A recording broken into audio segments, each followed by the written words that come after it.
کہتے ہیں یہ تسبیح کو یکجا کرنا ہے، دراصل 33 دانے یا 99 دانے چن کر ایک دھاگے میں اکٹھے کر دیے جاتے ہیں، اور جب دانے متحد ہو جائیں تو ایک تسبیح وجود میں آ جاتی ہے۔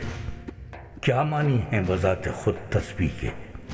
وحدت وجود میں لانا، توحید قائم کرنا۔ جو ذکر کر رہے ہو اس کو بھلا مت دینا، اس میں جلال پر ہو تم، مشکلات کے خود طالب، خود خواہش مند ہو۔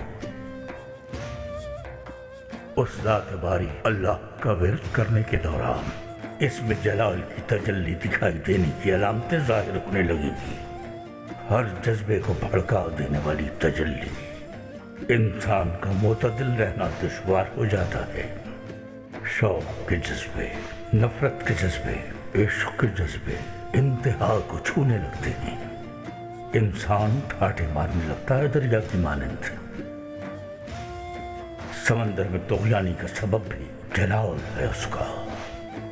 گالیاں دو گے، مار کھاؤ گے، مارو گے، گالیاں کھاؤ گے، ایک مشکل سے بھاگو گے، دوسری میں پھنس جاؤ گے۔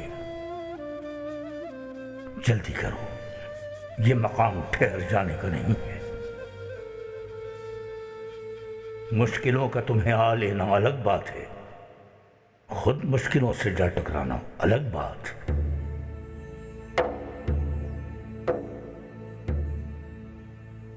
چلو اچھا، اب یہ بتاؤ کیسے آئے تھے؟ بازار میں ایک آرمینائی پادری سے ملاقات ہوئی میری۔ اس نے ایک سوال پوچھا محترم، پہلے بھی ملا تھا مجھے وہ ایک بار، اس بار وہ آپ کا پوچھ رہا تھا تو میں اسے ساتھ لے آیا۔ اس نے بتایا نہیں کیوں پوچھ رہا تھا میرا؟